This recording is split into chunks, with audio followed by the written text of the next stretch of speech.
everyone. Good morning, good afternoon now, I guess, and welcome. I'd like to thank everyone at the Rumi Forum for inviting me here today. It's my pleasure and my honor to be here to introduce Dr. Aslan. We don't actually have that much time to list everything he's accomplished so far in his incredibly prolific career.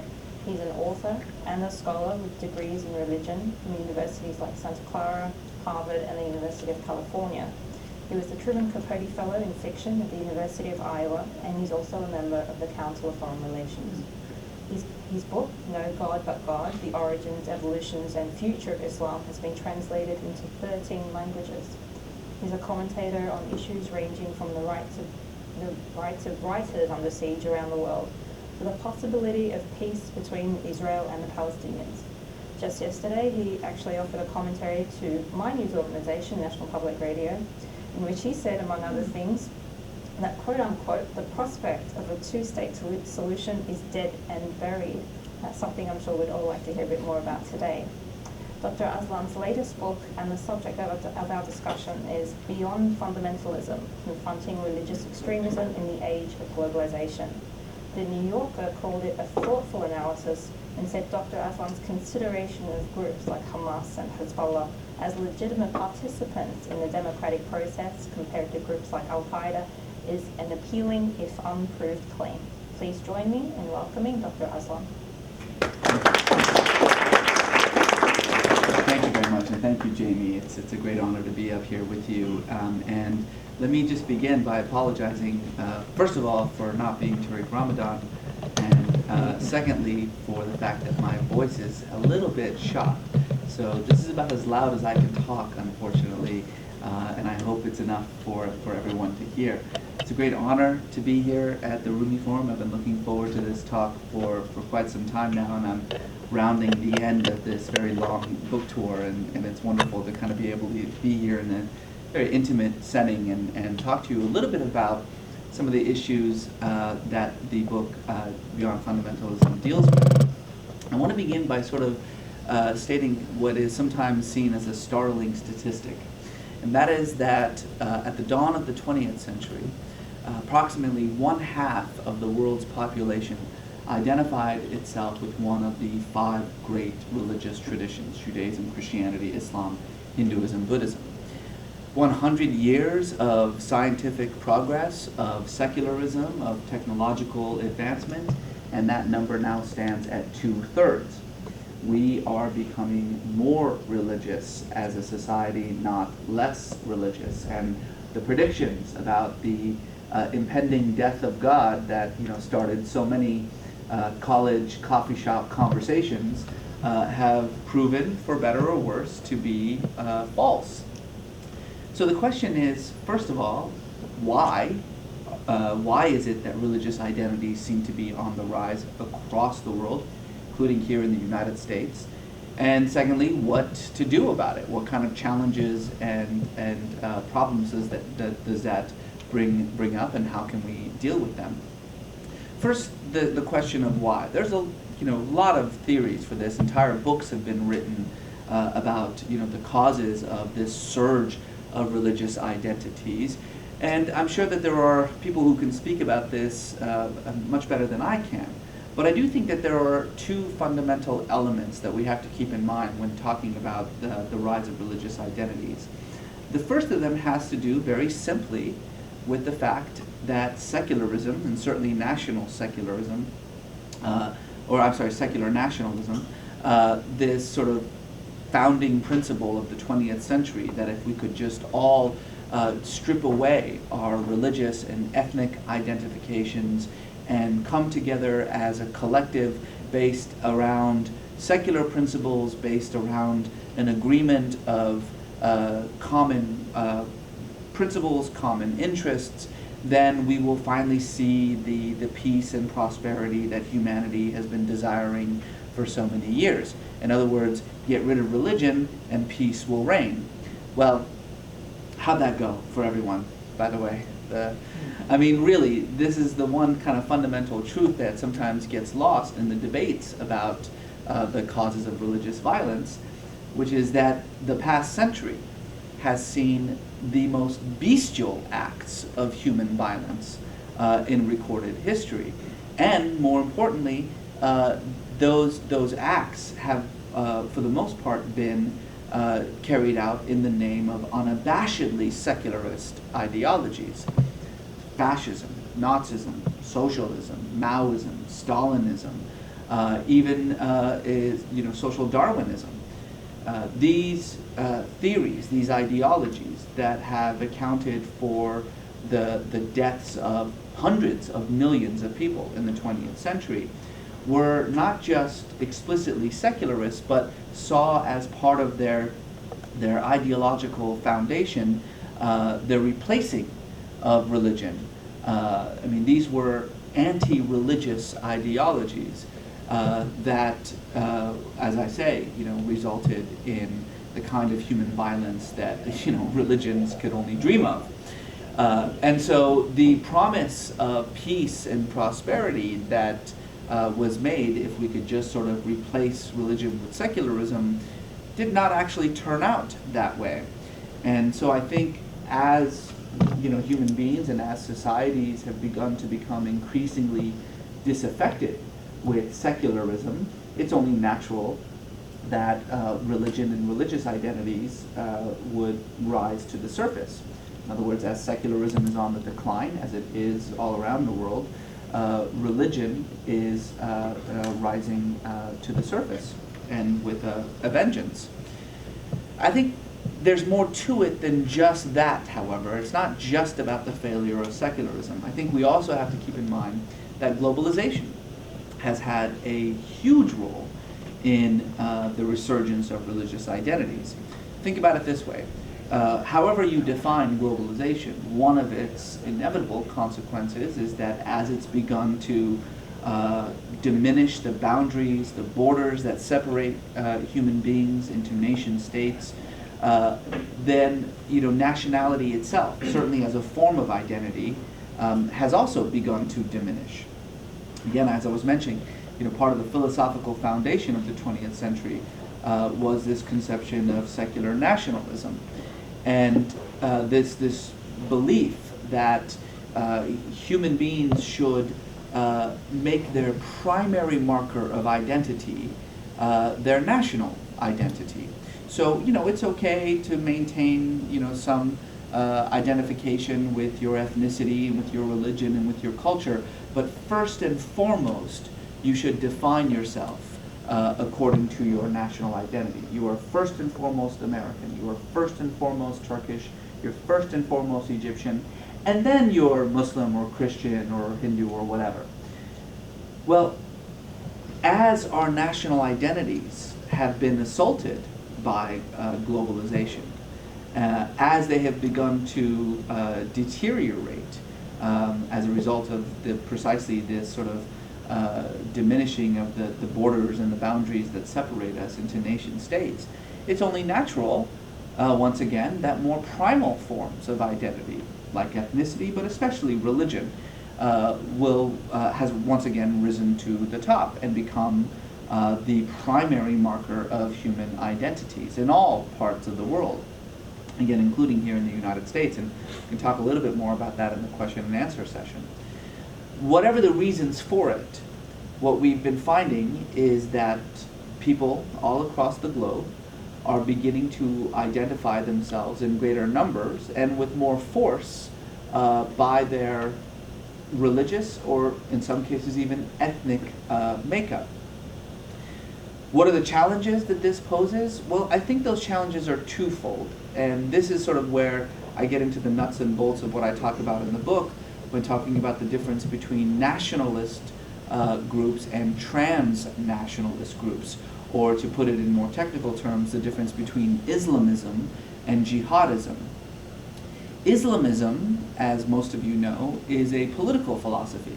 It's an ideology based on the desire to create an Islamic state, whatever that means. That is a state founded upon a distinctly Islamic moral framework, whatever that means. I say whatever that means because there has actually yet to be a successful attempt at the Islamic State outside of Iran, and Iran, of course, is an unusual exception, and one that I'm sure we'll have plenty of time to talk about. But for the rest of Muslim majority states, this dream of founding the Islamic State has either remained elusive or has gone through so many iterations. I think Pakistan is the perfect example of this. Pakistan in 6 decades has had some 5 or 6 different versions of the Islamic State. That there is no unanimity as to what this means. But regardless of that, the important thing to understand about Islamism is that it is a quintessentially nationalist ideology. It is a form of religious nationalism, a distinctly Islamic form of religious nationalism, that exists all over the world. It is by no means an Islamic phenomenon. We in the United States, of course, have a very large, very powerful, very rich group of religious nationalists. Scholars sometimes refer to them as dominionists or Christianists. These are Christians who believe that the United States was founded as a Christian nation and who want to, as they put it, change the Constitution so that it is more in alignment with the Bible. By some estimates, there are about 100 million Americans who can be defined as Christian nationalists. They even have their own perennial presidential candidate. I'm speaking, of course, of Mike Huckabee, who on numerous occasions during his stump speech made comments along the lines that the Bible should be the principal foundation for not just American morality, but our laws, our very social customs and norms. Of course, Israel has a very large, also very powerful group of Jewish religious nationalists. They're sometimes referred to as religious Zionists or Messianic Zionists. These are Jews whose obligation, as they explicitly state, is not to the secular state of Israel, but to the biblical land of Israel. Indeed, they think of the state of Israel as little more than a placeholder in the eventual formation of the kingdom of David. By no means is religious nationalism just an Abrahamic phenomenon. If we were talking about just sheer numbers, then certainly the largest group of religious nationalists in the world are the Hindu nationalists, those who practice the ideology of Hindutva, and who more or less coalesce around the BJP, the Hindu Nationalist Party in India, which until quite recently, until the previous election in India, was on the political rise, but received a devastating political blow. Way to go, India! In the most recent elections. But of course, they are still very much around, still very much a part of the political landscape of India. All of this is sort of a long-winded way to say that religious nationalism is a phenomenon that we see everywhere, all across the world. But of course, our focus quite lately has been on the Islamic world and the rise of Islamic religious nationalism, or Islamism, in places like Palestine, Lebanon, Iraq, certainly Syria, Turkey, Egypt, and what to do about it. Well, before I talk about what to do about it, let me talk about the other rise of religious identities in Islam, which I've talked about as jihadism, or religious transnationalism. Jihadism is the exact opposite of Islamism.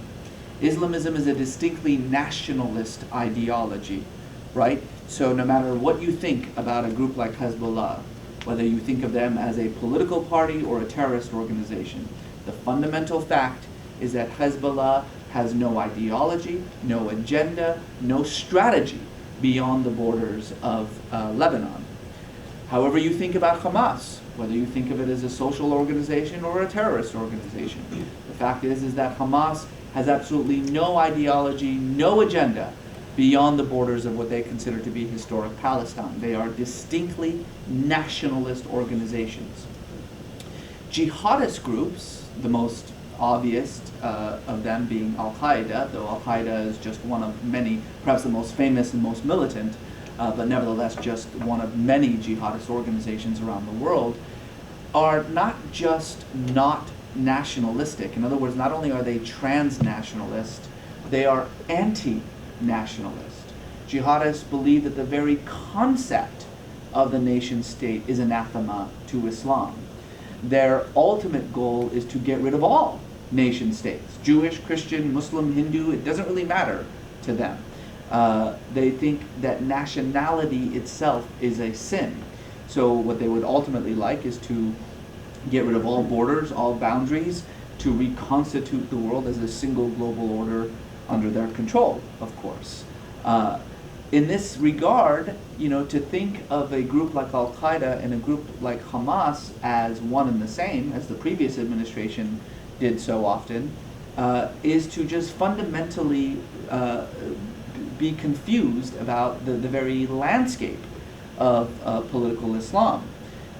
On the contrary, not only are these groups not the same, but more often they tend to loathe each other far more than either of them loathe the United States.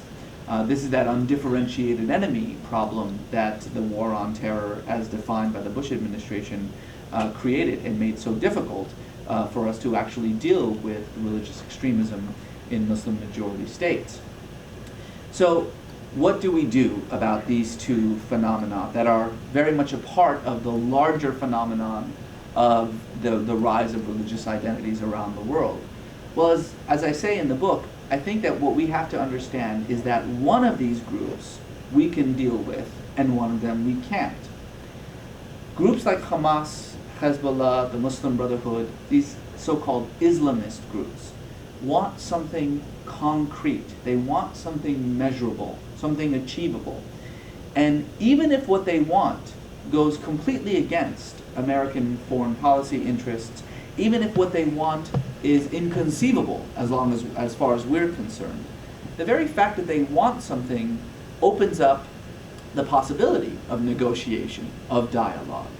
And indeed, as we have seen, not just in Turkey, but in Lebanon, in Egypt, when these so-called Islamist groups are given the opportunity to take part in the political process, when they're given an opportunity to make their voice part of the marketplace of ideas, and when the people themselves are given an opportunity to vote about whether they actually approve of these ideologies or not, we have seen not just a dramatic decline in the extremism of their policies. We have seen groups like Hezbollah, like the Muslim Brotherhood, and definitely like Hamas, radically moderate their extremist ideologies in return for being able to take part in the political process. And in some places, like in Lebanon, in Turkey, we have seen these Islamist groups who have been given the responsibility of governance be profoundly democratic, be profoundly capable of acting responsibly as part of the government, which is why, as Jamie said, part of my argument in the book is that the way to deal with Islamism in the region is by giving Islamist groups a stake in the society, with rules, with limits, but giving them an opportunity to take part in the political process, because in this one thing, George Bush was absolutely right. Political participation does have the means of moderating radical tendencies and radical ideologies. But that leaves the problem of these transnationalist groups like the jihadists. And unfortunately, with the jihadist groups who don't want anything measurable, who don't want anything concrete, and indeed don't want anything that can be had in any real or measurable terms, there is no room for negotiation. These people, as I talk about in the book, are not fighting a real war, they're fighting a cosmic war. They're fighting a war that's taking place in another plane. This is a battle between the forces of good and evil, between the angels of light and the demons of darkness. The sort of material considerations that are part of human warfare are not really considerations as far as they're concerned. So there is no dealing with these jihadist organizations. They have to be confronted, they have to be brought to justice, or they have to be destroyed. But the very least, recognizing the difference between those groups that we can talk to and those groups that we can't talk to is the first sort of foundational process of putting together a reasonable, rational, and effective policy in dealing with the rise of Islamic extremism. And I think this is an administration that, regardless of how you feel about their politics, understands that fundamental truth. And we're seeing that policy not just in the way that the administration is dealing with Muslims in general, but more specifically in the way that the administration is dealing with Afghanistan. Gone is the days in which we just assumed that the Taliban and Al-Qaeda were just one enemy. We now recognize them as two distinct enemies: an Islamist enemy, the Taliban, who wants Afghanistan, and a jihadist enemy, Al-Qaeda, who doesn't care about Afghanistan, who wants the world. One of these groups we can deal with, one of them we can't. That is the principal challenge that is facing the United States. Thank you. Thank you. I know we have to open it to questions, but I'm going to go first. I think that's your right as moderator. I wanted to, this point about, giving groups like Hezbollah and Hamas a chance. Do you think, given everything that we've been seeing, and even especially in the last year, do you feel like Hamas has been given a fair chance to prove that it can be democratic when it's continually shut out? No. I mean, the simple answer is no, absolutely not. Obviously there's a lot of fun in playing these thought games about, what would have happened if. And I always sort of like to think about what would have happened if, at the very least, when Hamas won the Palestinian elections fair and square, and won it, by the way, through an absolute genius campaign in which they never brought up Israel at all. All they ever talked about was the social services that they provided, the hospitals that they built, the educational scholarships that they gave out. In other words, they learned the fundamental truth of democracy and of elections, which is he who cleans the streets gets the votes.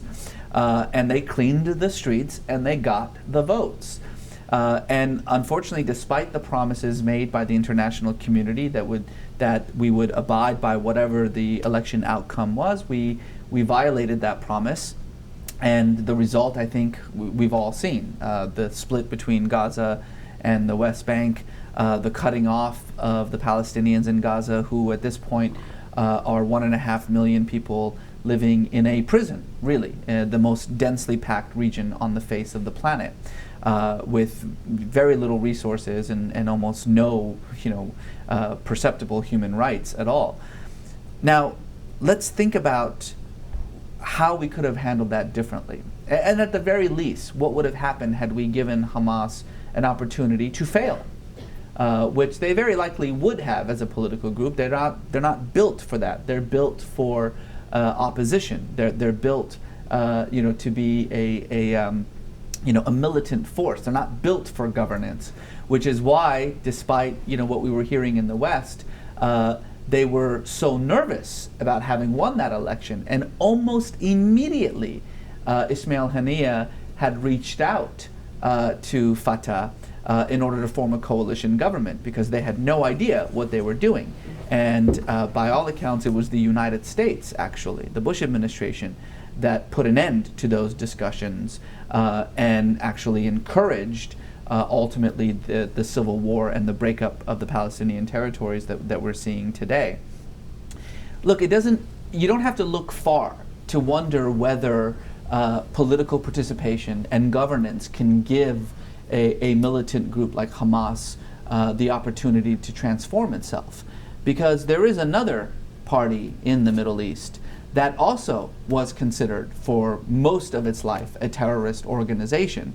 And I'm talking, of course, of Fatah, the party of Yasser Arafat, which, for decades was seen, not just in Israel, but in the United States, as a terrorist organization that could not be given any kind of responsibility whatsoever, that was a pariah and not part of the discussions at all when it came to the possibility of a two-state solution.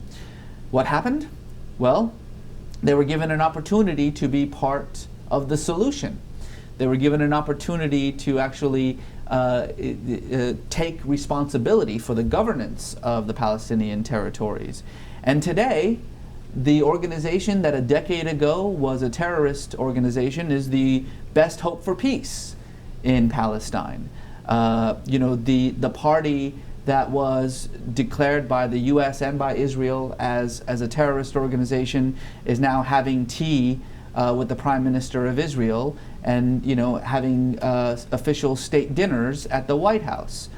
Fatah, by the way, is just one example of this. Perhaps a more contemporary example is what's happening with Hezbollah, which is still on the U.S. terrorist watch list, but which, whether we like it or not, is now the legitimate government of Lebanon, which is why European nations, the UK and France, are both in the process of taking Hezbollah off the terror watch list, because you can't deal with a government that's, in a nation that's your ally if you're calling, the second largest party in that government a terror organization. Hezbollah, on the contrary, has proven itself to be quite capable, quite responsible of governing. The Muslim Brotherhood in Egypt, which, thanks to the Bush Doctrine in 2006, was allowed to take part in free and fair elections for the very first time, did remarkably well. And in that very brief time that they were given an opportunity to be, Egypt's first legitimate opposition party, had proven itself to be profoundly capable of working for greater freedoms of speech, freedoms of religion, working across the aisle with the opposition parties to promote laws based on the principles of democracy that we would all like to see in Egypt. Of course, that didn't last very long, for the very reason that they proved Mubarak wrong. Of course, Mubarak for years and years and years had been pulling the wool over our eyes by saying, well, if he allowed the Muslim Brotherhood to actually take part in the political process, then they would take over and they would turn Egypt into another Taliban state, which is of course absurd, ridiculous.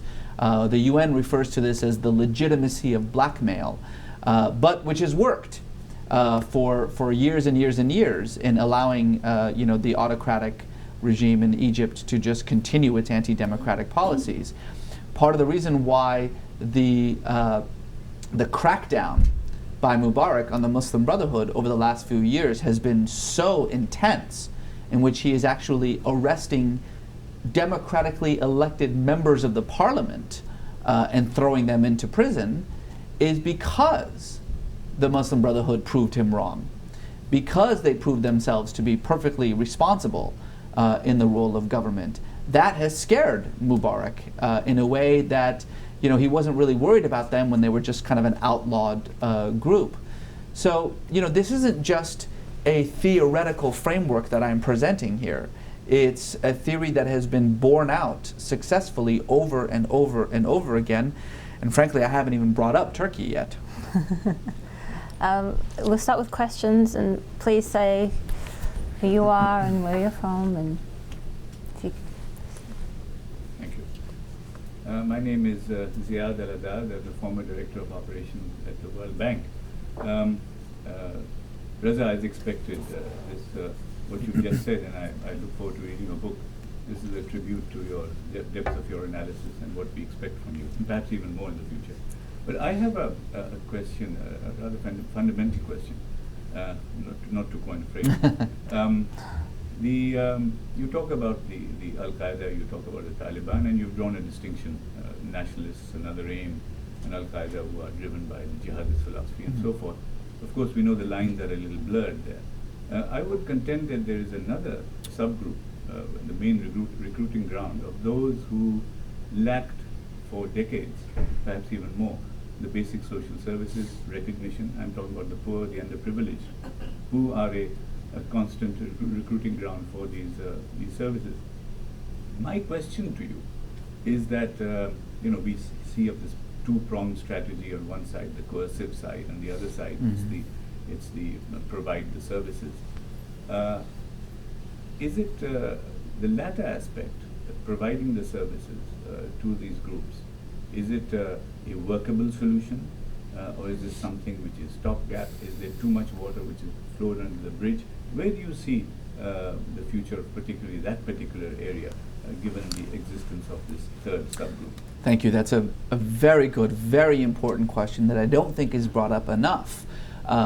It is a fundamental fact that part of the reason why these Islamist organizations, whether it be Hamas or Hezbollah or the Muslim Brotherhood or the Taliban for that matter, have so much support and popularity is because they provide services that their governments simply do not provide.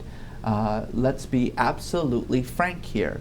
It is precisely the lack of economic and social and political development that has accounted for the rise of Islamist parties.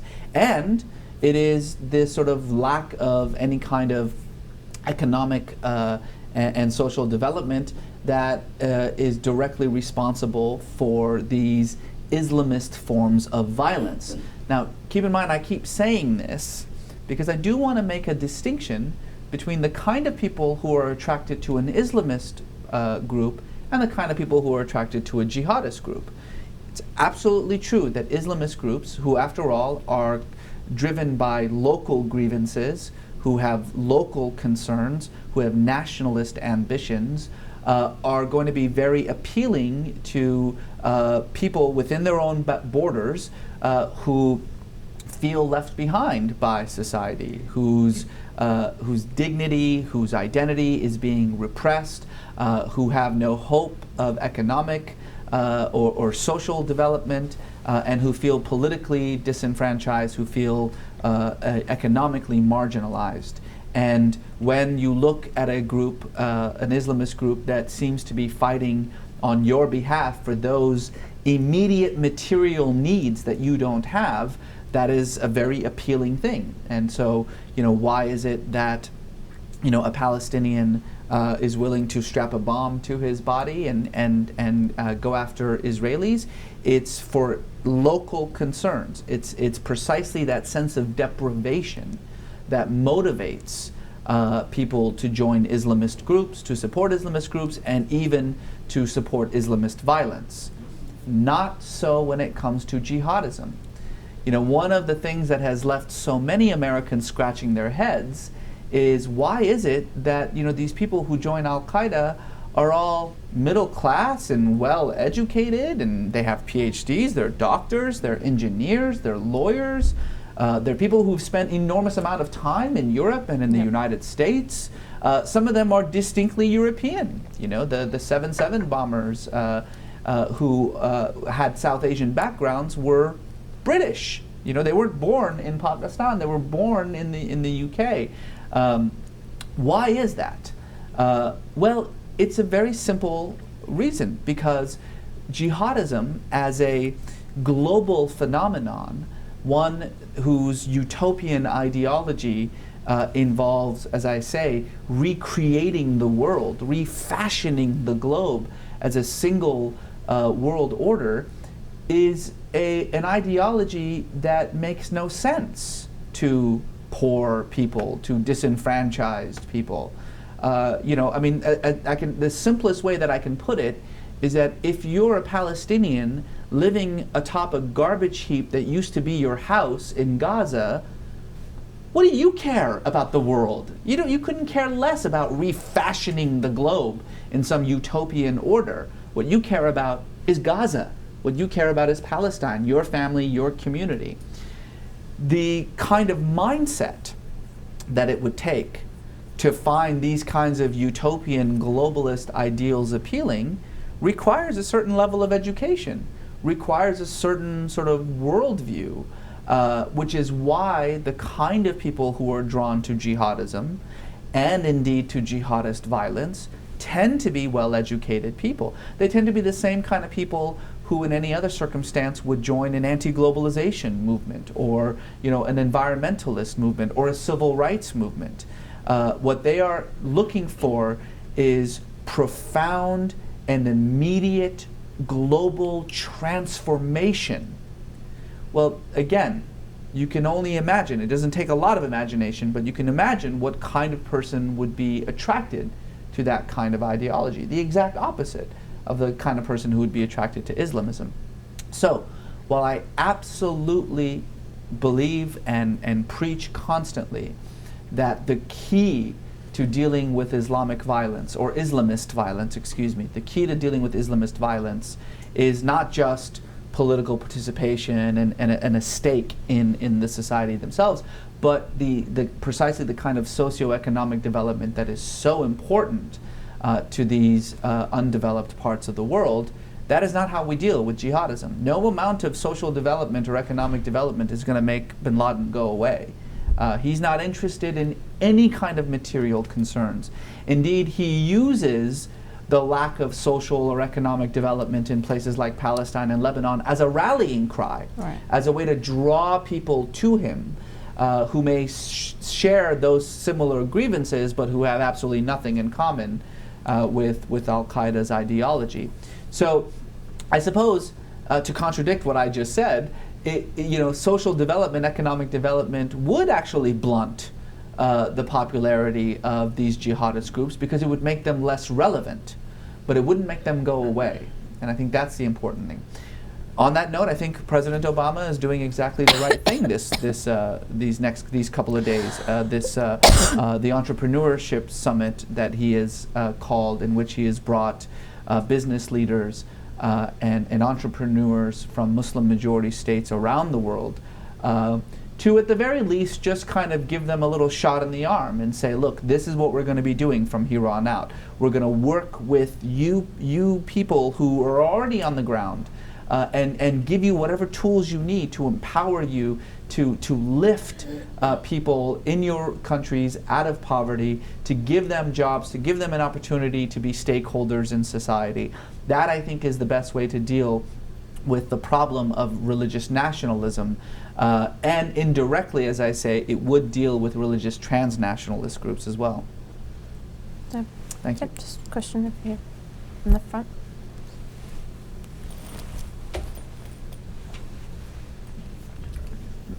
Thank you for the presentation. That was great. And I read both of your books, and thank you for that. I'm sorry, could we please identify Sure, yourself İlhan for the Taner audience? from Hürriyet Daily News, Turkish Press. I have a quick couple questions. You mentioned that, I believe, 2006, Bush administration urged the civil war between, Gaza, between the Hamas and Fatah.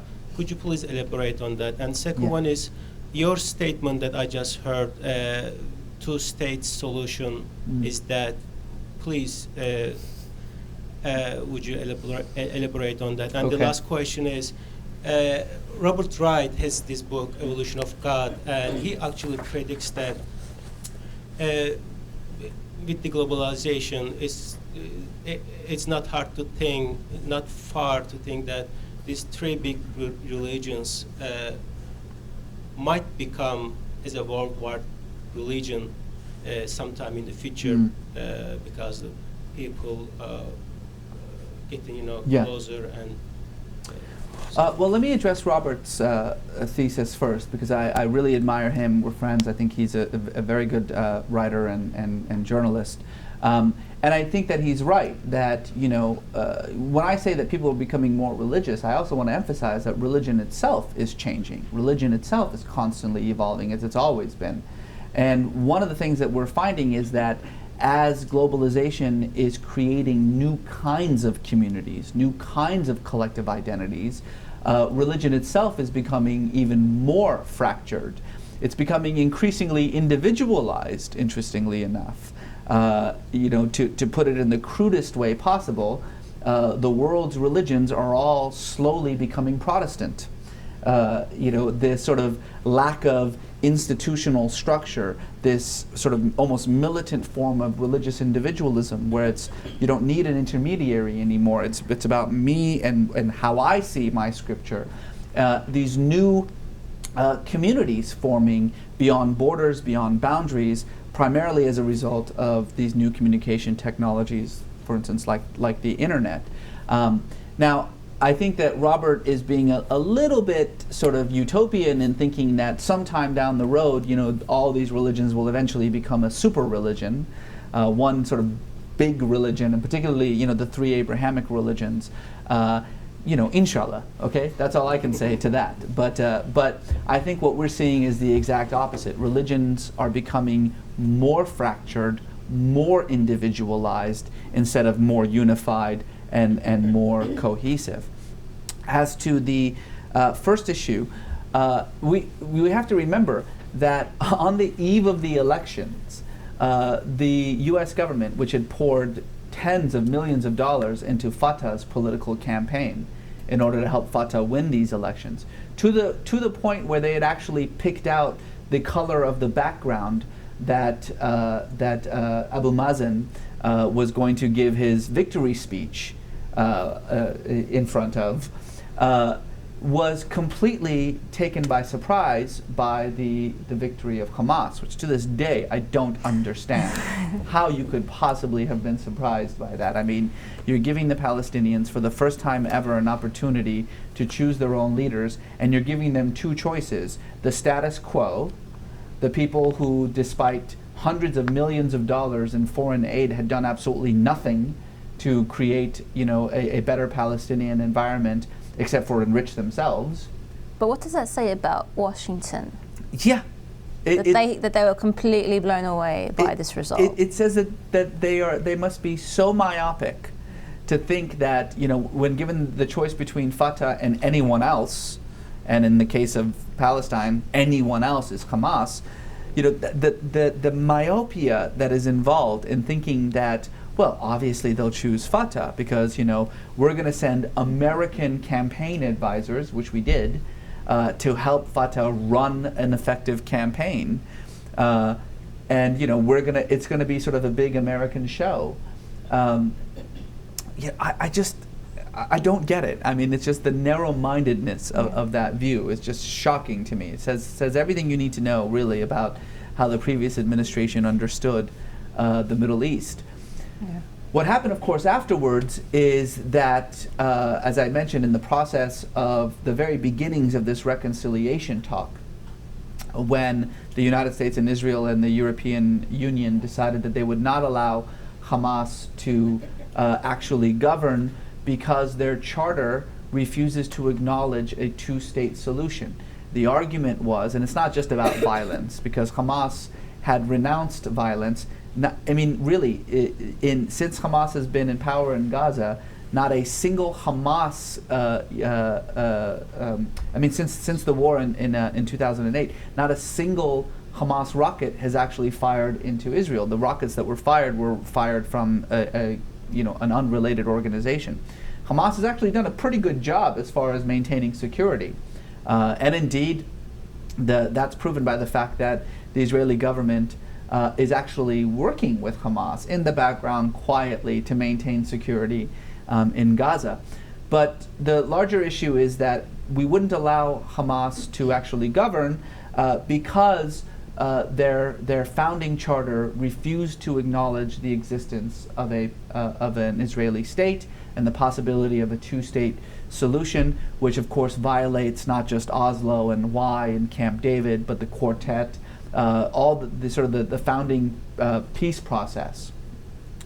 I found that to be incredibly disingenuous. Why? And this sort of transits us to the second question that you had about the peace process. Because we have a party in Israel right now, the Likud party, the government of Israel, whose charter, quote, flatly rejects the possibility of a Palestinian Arab state west of the River Jordan, end quote. In other words, we have a party in Israel who refuses to accept the two-state solution, who refuses to accept the possibility of a Palestinian state. And yet no one in the U.S. administration ever brings this up. But that was enough to disqualify Hamas from governing the Palestinian territories. And at that point, as we all know, a plan was put into place to create a division between Gaza and the West Bank. What some in the Bush administration like to talk about as a three-state solution. Ignore Gaza, shut it down, and punish the Palestinians, starve the Palestinians, as the New York Times put it, into changing their minds, and then lavish the West Bank with international aid to show the Palestinians what could happen if they just change their mind and support Fatah instead. And obviously the result of that was this civil war between Gaza and the West Bank, between Hamas and Fatah, which is one of many reasons why, after my 2-week sojourn in Israel last month, I'm now convinced that the peace process as it stands, whose purpose is a two-state solution, is gone. It's dead. It's buried. It's over. There will never be a Palestinian state. And as I said on NPR, it's not so much that the peace process is dead as it was murdered, as it was killed. And like any good murder mystery, there are plenty of culprits involved. One of them, of course, is Fatah and the geriatric leadership there, which has done nothing to improve the lot of Palestinians, despite hundreds of millions of dollars in foreign aid. Certainly you've got to blame Hamas and their violent takeover of Gaza, and the fact that the possibility of a contiguous, unified Palestinian state at this point is a joke. You must lay blame on the ideological settler movement in Israel, those religious Zionists that I was telling you about, who are not interested in anything except what they refer to as Eretz Israel, biblical Israel, and who have an enormous amount of power because although they are very unpopular in Israel, they are part of the coalition that forms the government. And let's not forget to blame Likud and Benjamin Netanyahu. This disingenuous idea about promoting indirect peace talks is just Netanyahu's way of continuing to kick the can down the road until there is nothing left of Palestine to talk about. Netanyahu's Jerusalem policy, right? He came to the United States and spoke at AIPAC and said, Jerusalem is not occupied territory. Jews have been building in Jerusalem for thousands of years, and they'll continue to build in Jerusalem, as though what we were talking about was Jerusalem. We're talking about East Jerusalem, which every nation on the planet has agreed is the future capital of a Palestinian state. Benjamin Netanyahu's argument about Jerusalem, refusing to acknowledge there's even such a thing called East Jerusalem, make no mistake, is how he thinks of all of Palestine. It's all Israel as far as he's concerned, and if he can avoid, making the decisions necessary for a two-state process, he will. And let's blame the United States, which has had what I can only politely put as an unbalanced policy towards the Israeli-Palestinian conflict for decades.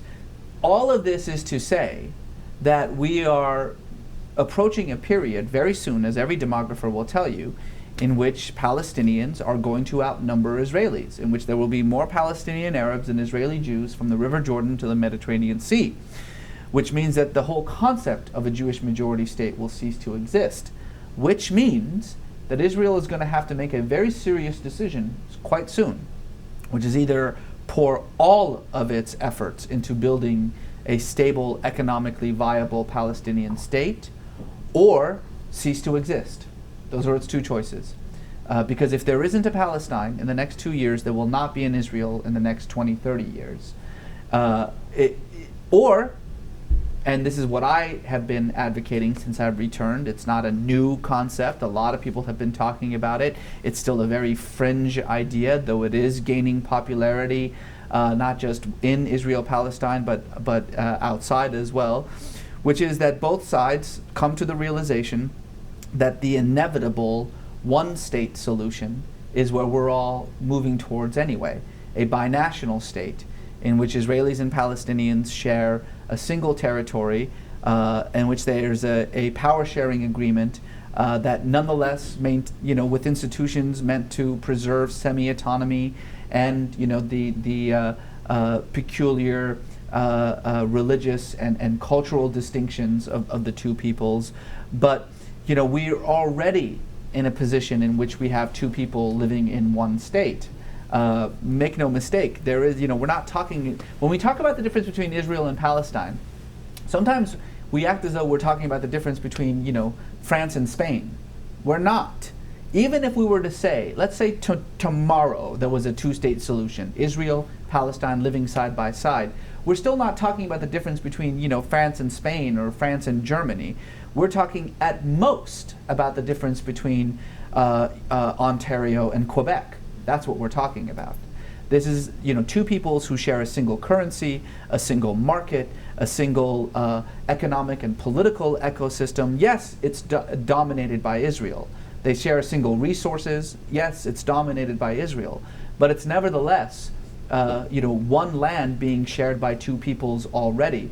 And since I don't see us coming anytime soon to a two-state solution, certainly not with the government that's in charge of Israel right now, then the sort of inevitable one-state solution is where we're headed anyway.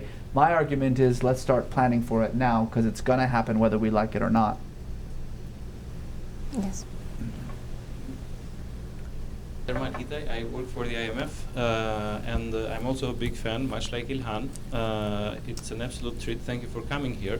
And I'm going to give you the opportunity to talk about Turkey, which I gathered that you like to, by saying that I'm not comfortable at all with you putting Turkey in the same sentence with various groups in Lebanon and Palestine, because much as I'm sure you know, the AK party actually is the last part of a political genetical strain that goes back actually to the 50s, maybe even late 40s, to the very first democratic elections in Turkey, and then they have morphed in different shapes and parties, and they are now the AK party, never been associated with any sort of violence, always represented the aspirations of some sort of religious, sometimes more, sometimes less pious center-right. So maybe you can reflect a bit on the differences between several groups.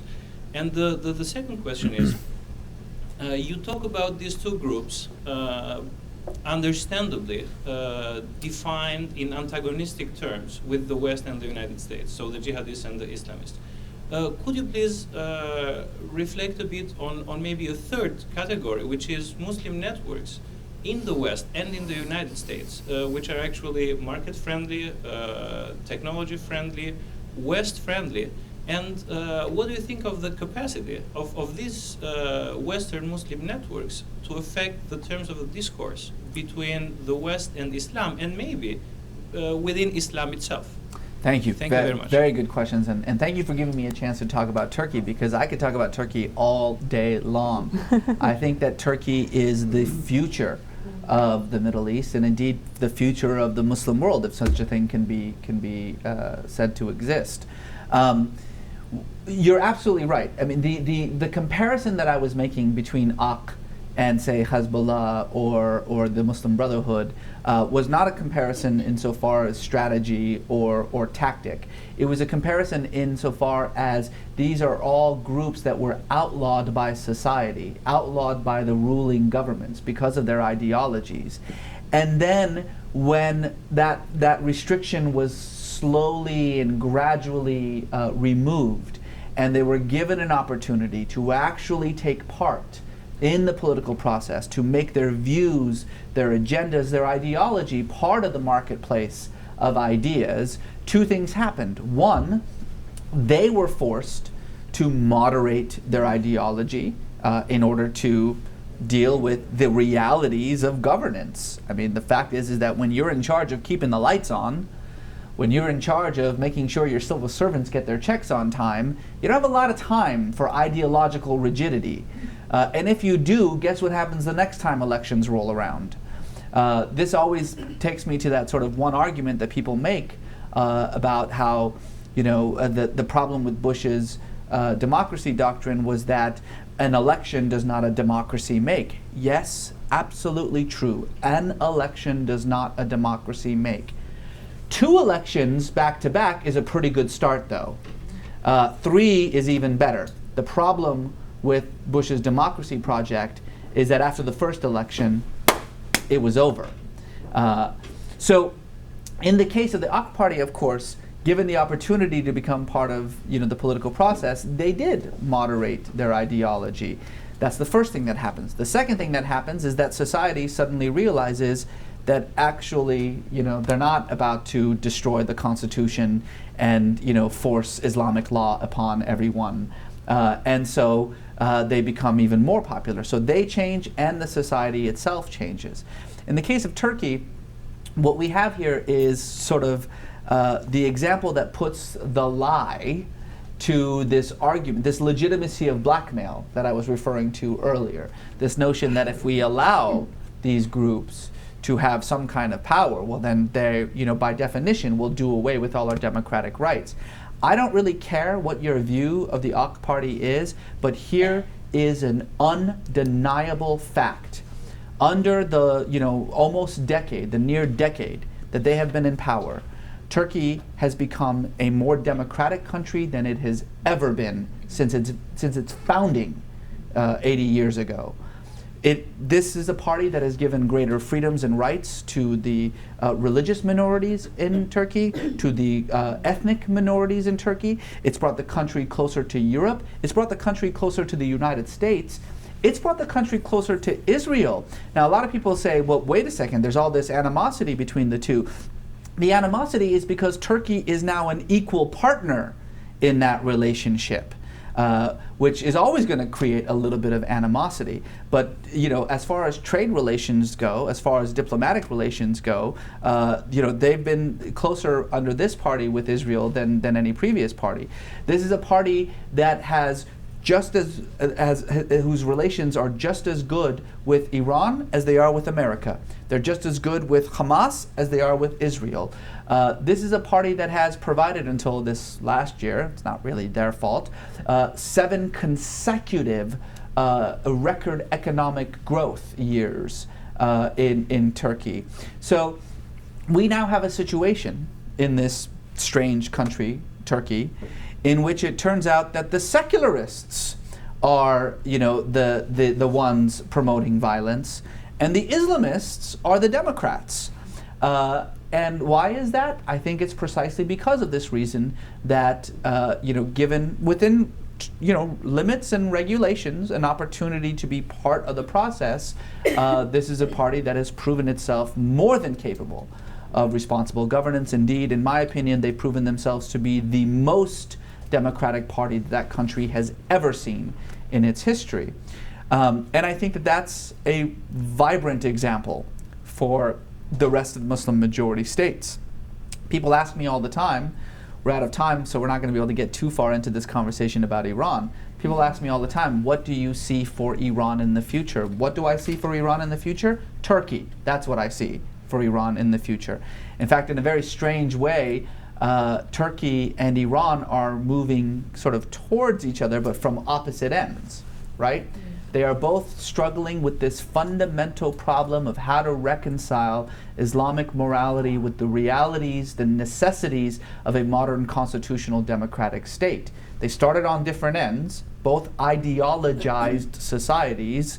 I say this very, seriously because I personally, for instance, don't find any difference between a country that forces its women to wear certain kinds of clothing and a country that forbids its women to wear certain kinds of clothing. It's the same as far as I'm concerned. But two different ideologies moving closer to the center, to a place where we can finally see the future of Islamic democracy in the nation. So I think Turkey is on its way to becoming the model for a modern Muslim constitutional democratic state. You told me to wrap up, and I'm saying here we have one more question right there in the back. Irfan Malik with Pakistan American Public Affairs Committee. I had a different question, but I would like to follow up on your current thought. You mentioned Turkey as being the role model for the Islamic world. How do you see the similarities and, thank you. How would you see the similarities and differences between the approach that Turkey is taking and countries like Malaysia on the Southeast Asia side are taking? And I would even throw Indonesia into that mix. Yeah. Now, part of course, the complexities that Southeast Asia is dealing with, that Turkey isn't dealing with, is that as diverse and as eclectic as Turkey is, it pales in comparison to the enormous diversity of Malaysia and Indonesia. And so this concept that I've been referring to about, reflecting the morality, the social customs and norms of the majority population that Turkey is attempting to do by taking away some of the secularist restrictions on the public display of religion, which I know freaks a lot of Turks out, but it's okay. It's okay to put a piece of cloth over your head and still get a college degree. It's not going to change the world. It's not going to turn you into Iran. Those kinds of issues are, not the same issues that Malaysia and Indonesia are dealing with. Indeed, I think what's really remarkable about the South Asian form of Islamic democracy, which is just as vibrant, is that it's a ground-up democracy. It's focused so much on precisely the socioeconomic development that we were talking about earlier. Why is Indonesia so successful, despite all the odds against it over this last decade, in really fashioning a distinctly Indonesian conception of democracy, and one that is very much founded upon an Indonesian sort of moral ideals of Islam and the role of Islam in society? It's because the economy is doing so much better. It's because the social circumstances of Indonesians has been improving gradually, which has taken away some of those ethnic divisions that were so much a part of two decades ago, the civil strife and the conflicts in that region. Primarily, I'm talking about the difference between the Chinese minority, of course, and the majority populations there, which again goes to the earlier point that we were making here about how important socioeconomic development is. I am personally really satisfied that at this entrepreneurship summit that I was talking about, there is a very large representation from both Indonesia and Malaysia. Because that now is, I was sort of jokingly saying the Muslim world as if anything exists called the Muslim world. Well, if there is such a thing as the Muslim world, it's in South Asia. It's in Southeast Asia. It's not in the Middle East anymore, and it's certainly not the Arab world anymore. So this is really, I think, the economic prowess that the South Asian and Southeast Asian countries are beginning to show, the sort of the prowess for self-sustaining economic development, and the political experimentation that we're seeing in places like Turkey and even in Iran, I think are real harbingers for where Islam is going to be moving in this next century. If left alone, as someone says. Yes, that's right. I'm so sorry we're out of time. I know there are so many more of you who've questions, but please join me in thanking Dr. Aslan. I've enjoyed it so much.